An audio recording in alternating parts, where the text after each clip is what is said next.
Hey guys, so today is Friday and I had my surgery on Wednesday.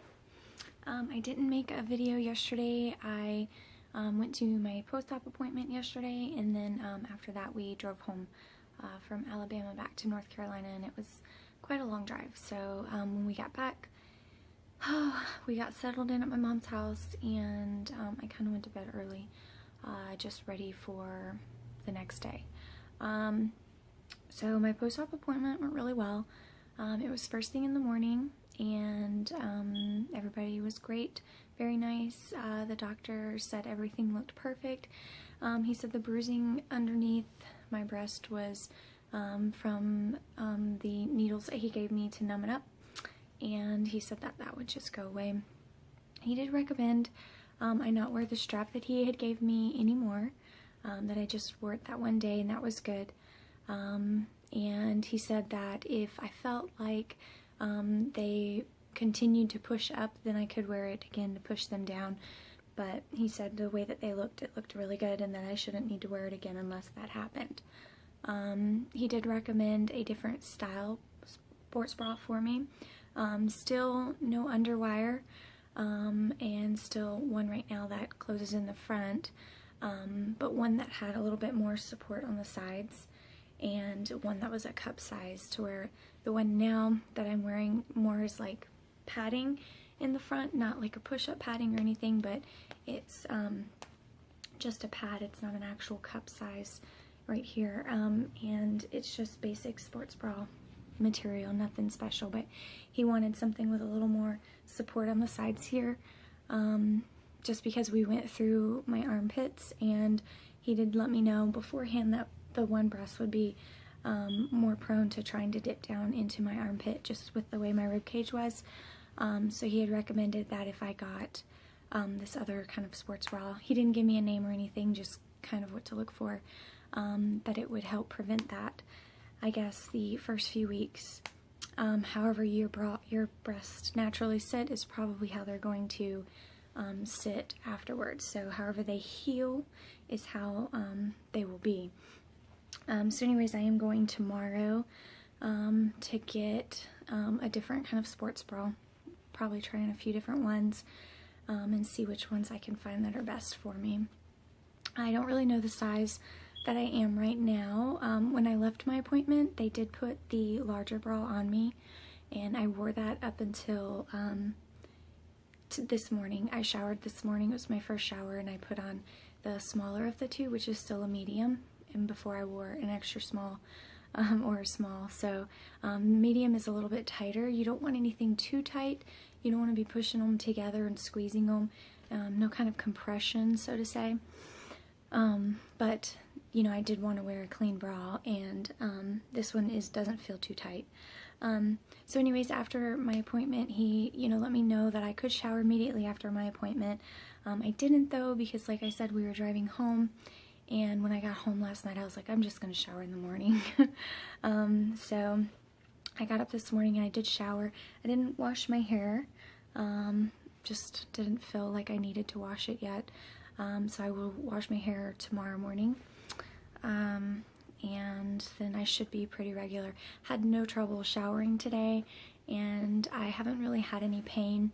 Now, the first night after my surgery, I did set my alarm, and I woke up and I took medicine on a regular basis. Last night I only set my alarm to wake up once to take medicine. And when I did wake up, I was a little sore when I took my medicine at 3 o'clock, but nothing, it wasn't really painful. It was really just stiffness, I guess. So I did take my medicine, and then after that, when I woke up this morning, I felt fine. Now I do have all the medicines that my office did give me.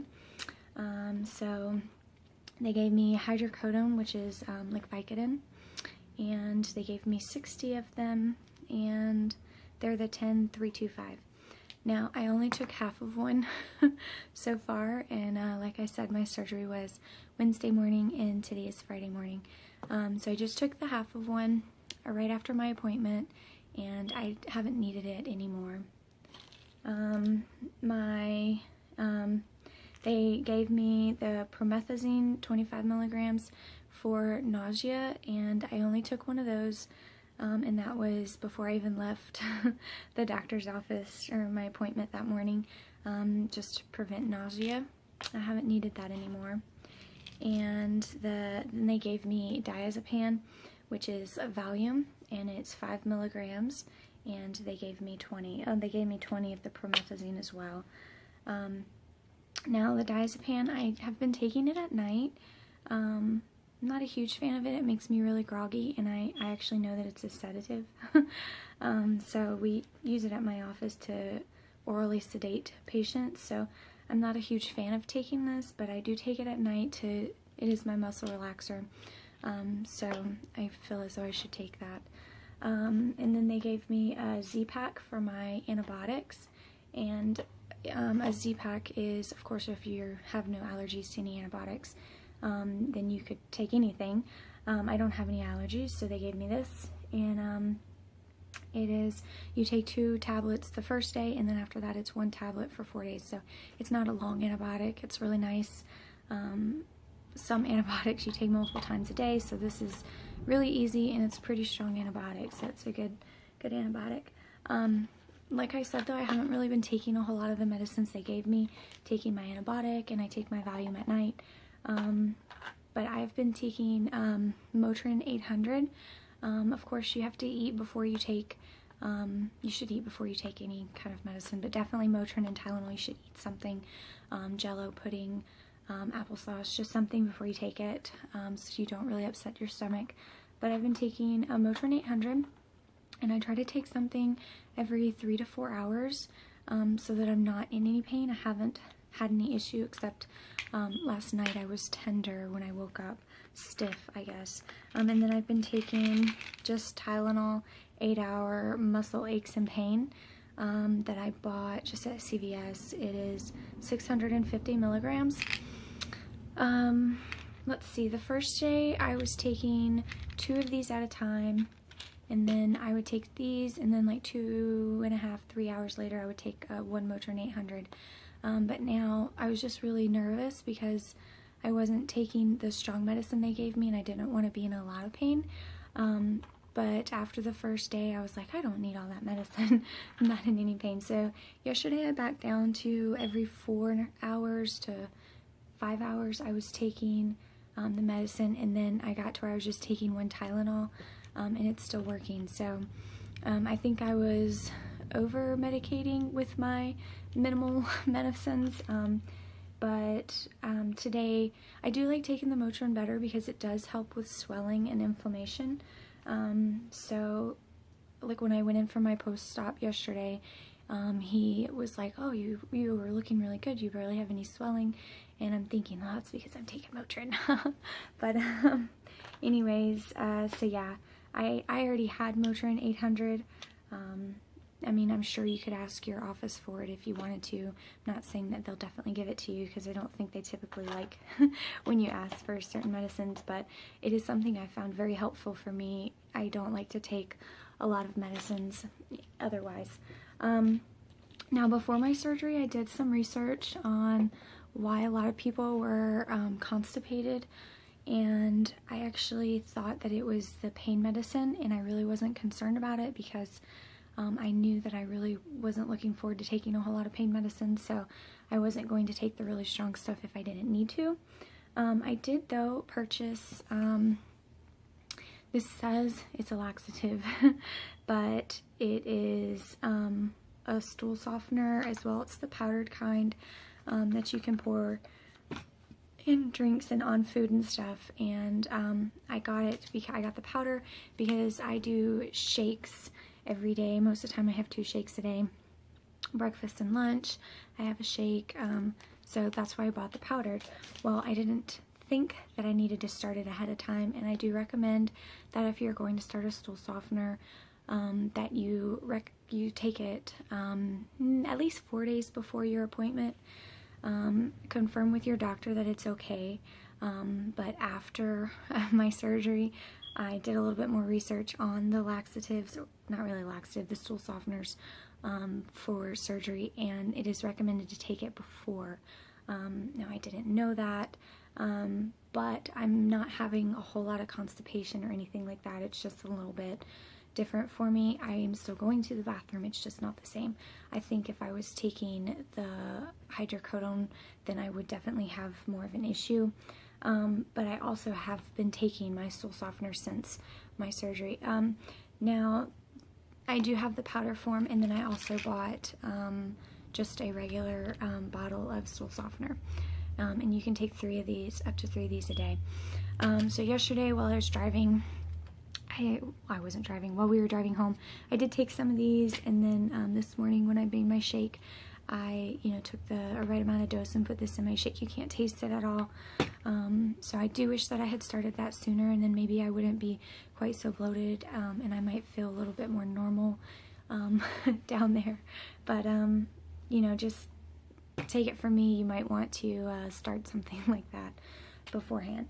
Another thing I think I did mention earlier in one of my videos is I do believe that a lot of sedations, they're intubated. They have the tube down their throat and a machine that breathes for you. I didn't have that. I had gas, I had a mask, so I didn't have anything shoved down my throat, but my throat was still very sore after surgery. So I did stop and buy, I bought, I like the honey lemon lozenges. This is more for sore throat. I did have a sore throat, and still I get it every now and then, a little sore throat. It doesn't feel anything like it did yesterday though. And then I also bought the vitamin C ones as well, because, I mean, heck, that's not, you can eat these as much as you want. And I did find that that really helped a lot, so maybe I do recommend getting something like that. No matter what kind of sedation you're having, your throat is probably going to be sore afterwards. Now, as far as range of motion, I feel like I can move around pretty well. I don't really have a whole lot of restrictions. I wouldn't be comfortable driving. I can't use my arms to lift me up or anything like that, but I just don't want to use my chest muscles at all. I can feel it. It tightens, and I don't like that. It's a little tender when I do. I wouldn't say painful, but I'm like, whoa, let's not do that again. But I can lift my arms. I got a tight shirt on. I can lift my arms up. I can do my hair. I can grab things from high up. I haven't had any issues. Now, icing it on the way home yesterday, I did ice it quite a bit. I iced it quite a bit the first day, and I do recommend that. I will show you what I've been using for ice. But my incisions, again, are just under my arm. There's this little brown tape there. And I will say, like, from here over, this part of my boob is a little numb, and that's just from, the incision and from where they had to move away some of the tissue and everything to make the pocket. But the rest of my breasts, I can still feel normal. They're really tight and hard. Okay, so for my trip yesterday, I had 2 forms of ice. I had the bags. I have 2 of these, and it was a 7.5-hour drive for us. So I would get ice from a gas station, just get a cup and fill it up with ice. It was less than $1, and I would fill these up, and they would last for quite a while. And then also I had the packs. You can get these at any pharmacy. They're a little more pricey, and they're kind of good just to have as backup. Because they only last like 30 or 40 minutes, and then they're not really cold anymore. This lasts a lot longer, but you're not going to want to ice it as like the whole time you're driving. You're going to take breaks. And then this was really convenient because I could like shove it down into my shirt, or just have it hang out under my bra strap, and I didn't really have to hold it. It wasn't as bulky as this. When this is ice full, it's it's kind of big. It's not uncomfortable, it's just big. To where this, you squeeze it and you shake it up. I had no problem squeezing it. It's not too hard to squeeze, and I would shake it up, and I would just use one at a time and just kind of rotate it around everywhere. And now at home, I have this guy here. It's just, little, it's like an ice pack you can buy for your cooler or wrap stuff around or whatever. Now you can, I like to ice the bottom, so it's really good. Of course, you can't put this directly on your skin. This one doesn't get too cold. I didn't have any problems directly on my skin, but you could wrap like a paper towel around it if you felt like it was too cold. This one here doesn't get, it's got a bag around it, so it's not directly on your skin. But this you do not want to put directly on your skin. So, you know, you'd want to put this over your shirt or something like that. But it's really good. I like that it's long. I don't know where this came from, but it's Rubbermaid. It's just really convenient because it is small, and you could just put it right up underneath your shirt. And then this I bought, and I have not used it yet because I bought it on the trip, and then I wasn't able, obviously, to ice it, and I knew that. But I am going to put it on when I'm done with the video here. It's actually a back support ice pack, and it was $25 at CVS. Which, I mean, is kind of a lot. It's kind of big. This is the part that goes against your skin. But if you have somebody help you, they can just wrap it around you, and you're pretty much icing everything. And I can already feel it. It feels good. So those were my icing. My doctor did recommend that I ice it as much as I can for the first 3 days. So today will be the last day that I'm really trying to ice it a lot. You know, that's just what I used. I might have had a bit much for ice packs. This one here I didn't buy for this. These I did, but these are good to have just anyways, you know, head or arm or knee or whatever. Those are just good to have. These are one-time use, and like I said, it actually only lasted like 30 minutes. So they're kind of expensive to purchase, and all it is like little beads in there, and then there's a bag of blue stuff, and you squeeze, the blue stuff comes out and mixes. It's a chemical reaction to make it cold. It just doesn't last very long, and it is soft, and it's convenient because you can just shove it down, you know, up against your bra or whatever. You don't have to worry about it, but it just doesn't last that long. So obviously if you're not traveling like I was, you know, then you would probably be good with the ones that you can just keep putting back in the freezer.